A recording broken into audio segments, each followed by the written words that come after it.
What's going on, everybody? Welcome back to the channel. Today is May 5th, Cinco de Mayo, and it is Season 11 Balance Change Day. And we got 11 cards that they changed up in this game. The huge one is Nado, and Nado actually, they originally released a rework for it, and they immediately emergency nerfed it because they realized that it just completely became broken instantly. So we're gonna go through all 11 cards. Are they major changes? No, not at all. I think there's only maybe one or two cards that are actually big changes.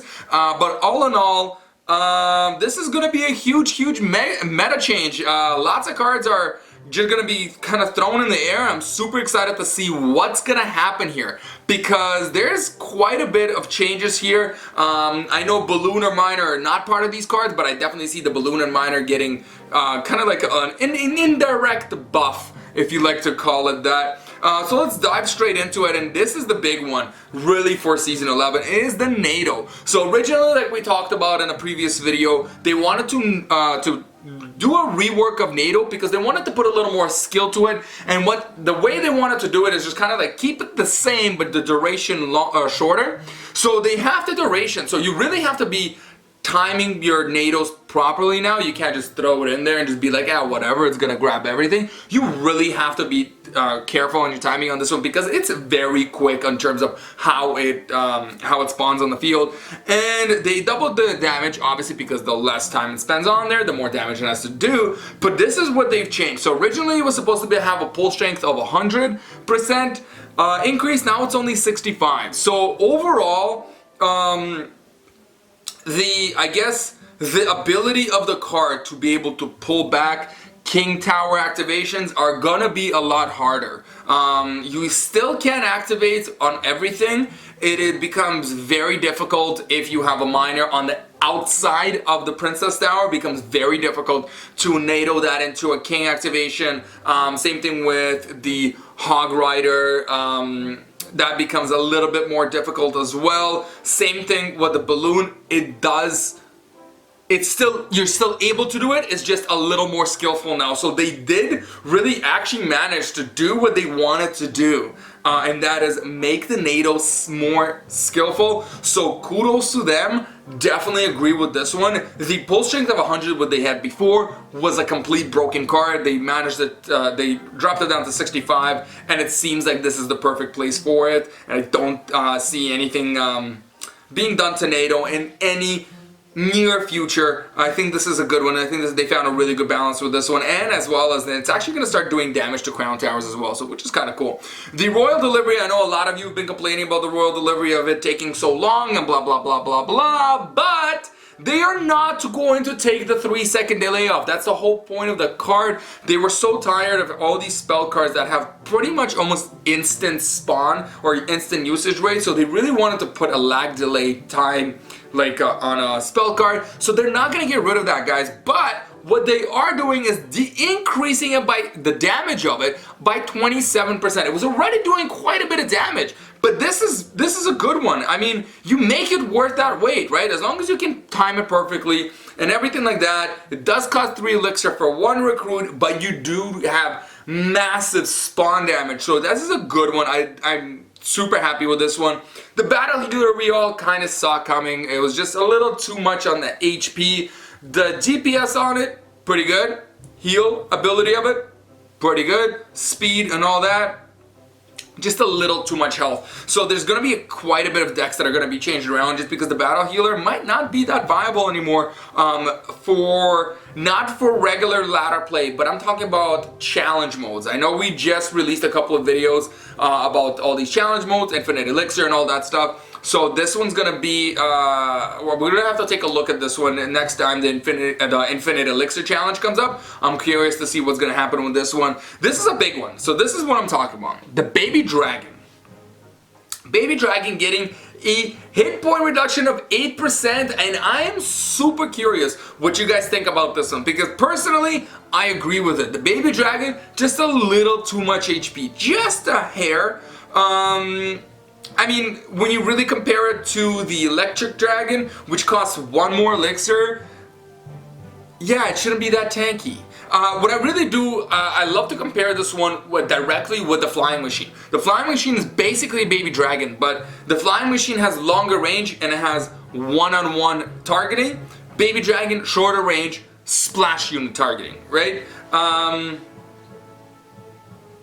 And when you really look at it, the Baby Dragon has so much health compared to that Flying Machine. So it just really makes no sense to me why they would have a Baby D so tanky and the Flying Machine not tanky at all when it's meant to take on heavier units one-on-one. So I definitely see this one. The Magic Archer is back, guys. They lowered the hit points by 10%, but they brought back the range from 6 to 7 tiles, which is really what the point of the card was. It was the long distance, the penetration and everything, right? It is a legendary card. It's supposed to have these abilities. When you take away the ability, the benefit of it, like if you take away the dash ability away from the bandit, it just becomes a knight.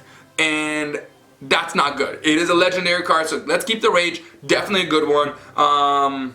It's back, guys. It's back. I thought they would completely kill it, but no, they brought it back, which is really good. This one I think was like a little one that I didn't really care for. This one, the Mini P.E.K.K.A, the range going from medium to short. I think really what this one's gonna happen is you're gonna see the usage rate drop a little on the Mini P.E.K.K.A, and you're gonna see a little bit more lumberjacks in the meta this season. So watch out for all those rages, guys. Get prepared for that lumberjack switch. The Earthquake in buildings, curious about this one because they increase the damage of it, but they decrease the building damage on it. I'm super upset with this one because that's kind of like the whole point of the card, right? Like, you want the card, like poison, you drop poison versus swarms and spawners. I want to see a building card, like a spell that's specifically designed to take care of building, to reduce the building damage. That makes no sense to me. Honestly, it makes no sense to me. I get it if if you had a P.E.K.K.A and it didn't really do much, or a Mini P.E.K.K.A, lumberjack, whatever.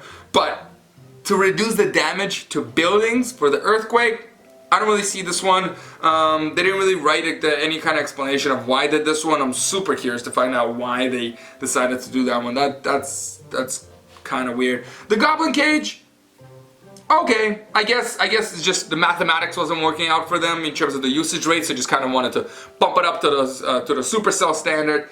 So a little 6% damage buff to that. Don't really see the Goblin Cage really making a huge difference in this meta. And the next three are kind of basically all in one. It is the Goblin Hut, the Furnace, and the Barbarian Hut. They're reducing the hit points. And I really agree with this one, even though I'm really kind of craving a spawner meta for so long, and I've said it in my videos so many times, I want to see a little bit of a spawner meta. Just for one season, that's it, and then you can take it away from me. I'm cool with it. I just want to see it back because 2016 was a huge year. I think 2016 or 2017 there was a huge spawner meta, and that's really like kind of like nostalgic for me in terms of the game. So I really want to see it, but yeah, the spawner cards, they became a little too powerful with the short duration on the field and way faster spawning speed, as well as the death spawn. So what they did is they reduced the hit points on all three of them. You can see it on the screen right there. And what that really is designed is to kind of like basically help out with the spell or the damage of it, right? It became a little too easy to kind of like stack buildings and stack basically an army. So they wanted to see, like, if you drop a fireball, an earthquake, a poison, it should be able to do quite a bit of damage, right? Like dropping a 4 elixir furnace and then I drop a 4 elixir fireball and you still have half of the health of the furnace and it's still pumping out. I don't really see that happening, especially since, like you can drop a musketeer, a mini, no, probably not a mini P.E.K.K.A, but you can drop a musketeer, a lumberjack, a 5 elixir wizard. If I fireball that, a baby dragon, right? If I fireball that, you're taking so much more damage for the elixir you spend. The furnace still having half health, even though I spent the same amount of elixir doing that fireball damage. Never really made sense. So this is a huge change. Definitely like what they're doing with the spawners. We might see spawners be coming back Guys, I'm super happy about this. But there it is, guys. There is the Season 11 balance change updates. I'm super curious of what you think was gonna happen in this meta. Let me know in the comment section below. And again, guys, if you enjoy this video, if you found it helpful or entertaining, then let me know by hitting that like button, subscribing to the channel for more Clash Royale content. And again, leave your comments and thoughts in the comment section below, and I will see you guys in the very next video.